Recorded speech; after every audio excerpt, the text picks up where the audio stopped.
Bonjour à tous et surtout à toutes, puisqu'au mois de mars, nous fêtons le mal. C'est bien les dévoiles. Et quoi de mieux pour fêter toute cette testostérone que de parler du sujet masculin par excellence? Mais non, pas celui-là, l'autre.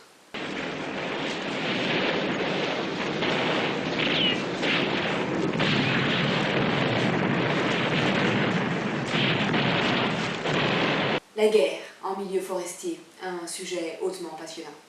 Et rien de tel pour parler de conflits armés et de guéguerre que de parler de la série Les Têtes Brûlées qui fête cette année ses 40 ans. Youpi.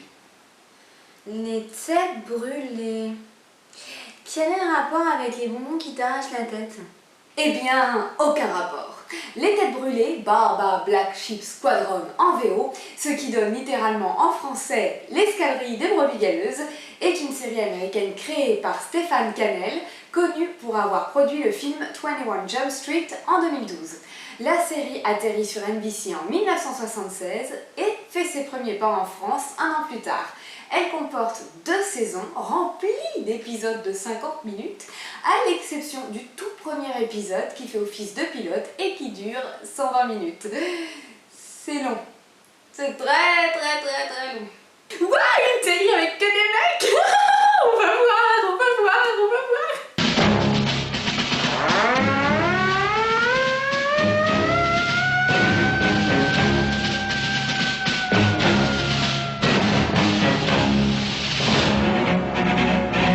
Voilà, maintenant tu as vu, reconcentre-toi un peu au public féminin. Les Têtes Brûlées, ça vient d'où?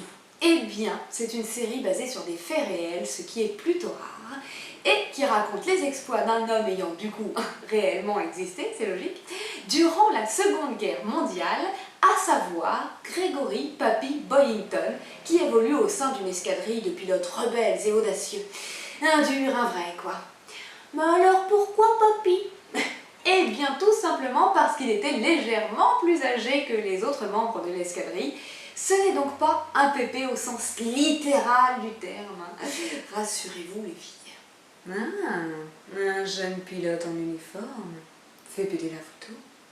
On se calme! Il est mort! C'est trop tard pour pécho les filles. Je vous rappelle qu'il était jeune, certes, mais il était jeune durant la Seconde Guerre mondiale, faut pas déconner non plus.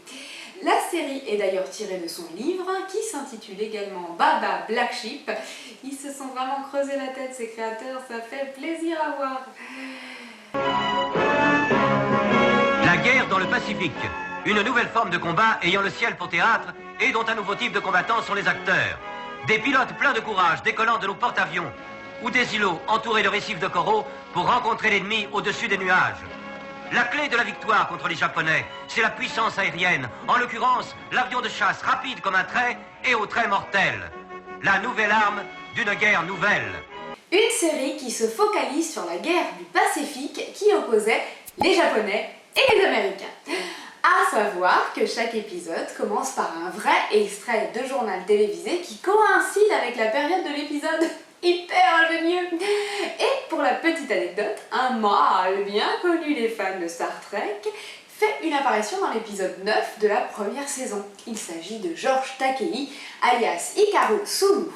L'asiatique, au fond, pas le méga poil devant, bien sûr. Hé Pépé, vous aurez les agrandissements dans une demi-heure. Il sera trop tard, amenez-moi mon gilet. Hutch, Ouais? mon coucou est prêt à décoller? Il l'est toujours. Pépé, qu'est-ce que vous voulez faire? Il est interdit d'atterrir à Il Explodos. faut bien livrer ses photos à S2. Mais qu'est-ce qu'elle fait là, cette Jeep? Une série avec des hommes, des vrais. Tu te bats comme un enfant de cœur. Mais également avec des scènes en japonais non sous-titrées dedans. Avec des blagues hilarantes. On va pas tout laisser tomber, non? Que veux-tu que la bonne y fasse? Que veux-tu que la bonne y fasse? C'est très drôle. Avec aussi des remarques pertinentes. Comment est-ce qu'il pourrait nous trouver si nous sommes ailleurs? Et aussi des gros bonnets. Mon général, je vous demande pardon. La ferme! Des musiques entraînantes au synthétiseur.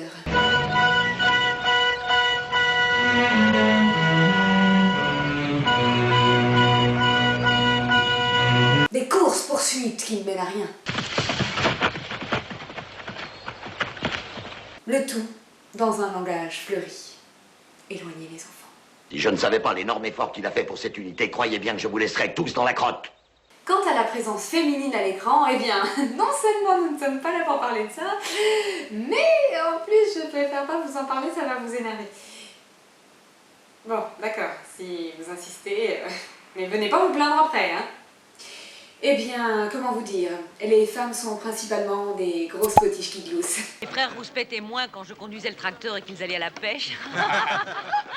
Mais heureusement pour nous, les femmes sont aussi présentes en tant que pilotes, rivalisant dans les airs avec le mâle durant juste un épisode.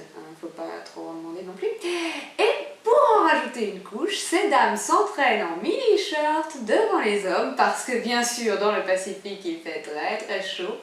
Alors au diable, treillis, bottes militaires, tous à poil. Allez, wouh!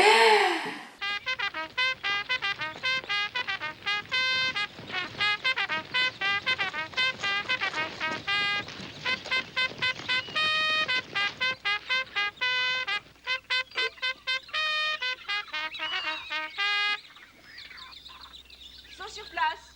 Commencez. 1, 2, 3, 4, 5, 6, 7. Vous l'aurez compris, une série bien macho. Bon, allez, je vous laisse, hein, ils m'ont fatigué tous ces mecs, trop de poils, trop de sueur, trop de combats. J'allais mater Sex and the City, moi. Si vous voulez retrouver des têtes brûlées, sachez que 3 DVD sont sortis entre 2005 et 2007, regroupant l'intégralité des 2 saisons.